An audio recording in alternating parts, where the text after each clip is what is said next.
আমাদের পরিবার পুরো শেষ করে দিয়ে চলে গেল।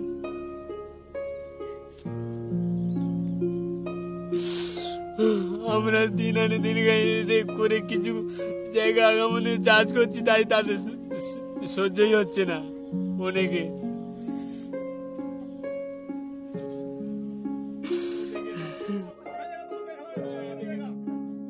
বিজেপি করার অপরাধে কাকদ্বীপে শাস্তি।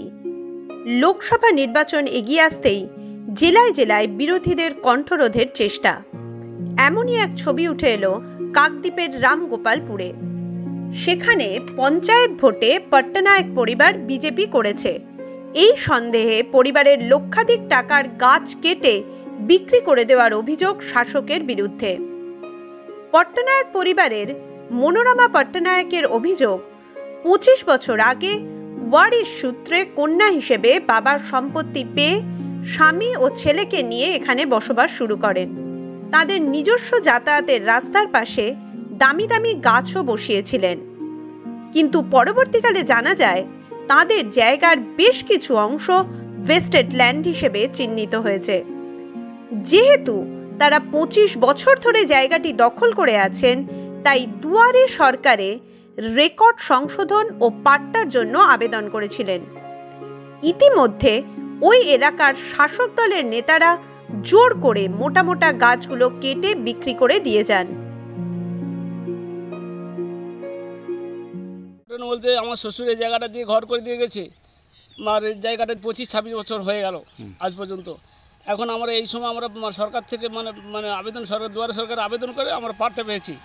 পাট্টা পাওয়ার পরে যখন আমরা করছি, তখন ওই সত্য সমিতি লোকজন এসে দলবল নিয়ে এসে ওই সিল কেটে দিয়ে গেছে, গাছপালা কেটে নিয়ে গেছে, বলে এই জায়গা তুমি ছাড়ো, সে তোমার শ্বশুর দিয়ে গেছে, তোমার শ্বশুর মরে গেছে, সে কথা ছাড়ো, হ্যাঁ সে কথা বাদ দাও, এরকম ধরনের কথা।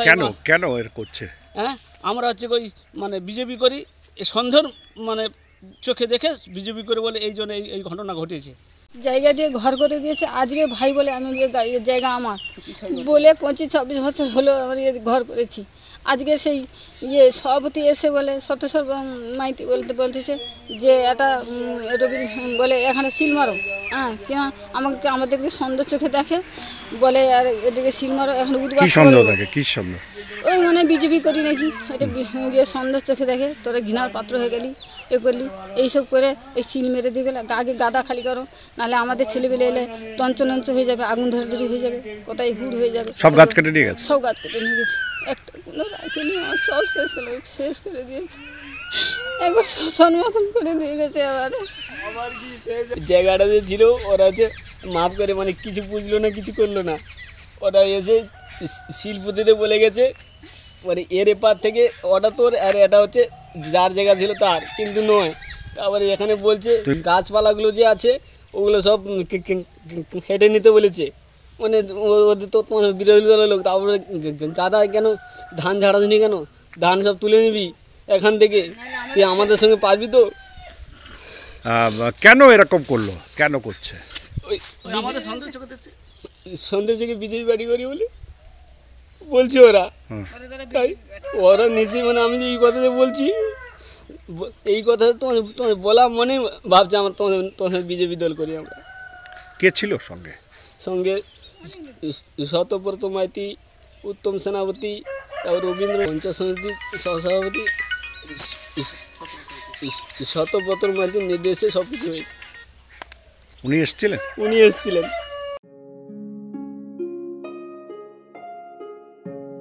শাসক দল অবশ্য বিষয়টিকে পারিবারিক গন্ডগোলের মোড়কে সাজাতে চাইছে। তো একদিন ওদের ভাই বোনদের মধ্যে বচসা বাদে গন্ডগোল হয় ওই জায়গা নিয়ে। তা যেহেতু আমার বাড়ির পাশে, তা ওরা ডাকাডাকি করতে আমি ওখানে গেলাম, গিয়ে ওর ভাই বোনকে বুঝিয়ে আমি বলে এলাম যে তোমরা এই জমি জায়গা নিয়ে বিবাদ করো না, কারণ তোমাদের মধ্যে কোনোদিন তো বিবাদ ছিল না।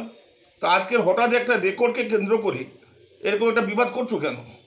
এটা বিএলআরও অফিসে আমরা কথা বলেছি, বিএলআরও সঠিক সময়ে তোমাদেরকে সব জায়গা ঠিকঠাক করে দেবে।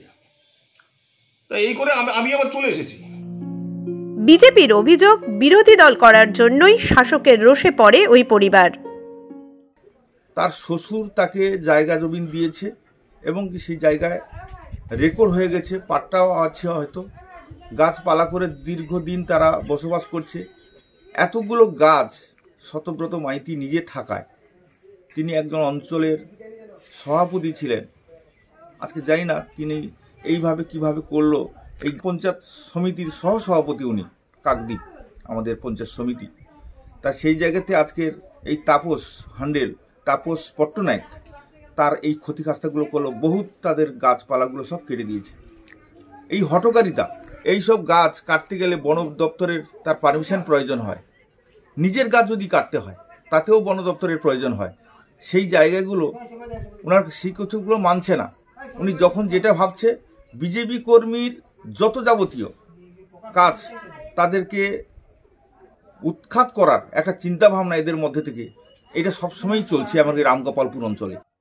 ইতিমধ্যেই এই ঘটনা নিয়ে চাঞ্চল্য ছড়িয়েছে কাকদ্বীপে। সত্যব্রত মাইতি সহ আরও বেশ কয়েকজনের নামে ঢোলাহাট থানায় অভিযোগ দায়ের করেছে পট্টনায়ক পরিবার। তবে প্রশ্ন উঠছে, এর কি সঠিক তদন্ত হবে, নাকি চোখের জলেই এভাবে দিন কাটাতে হবে পট্টনায়ক পরিবারকে? মাধ্যম ব্যুরো রিপোর্ট।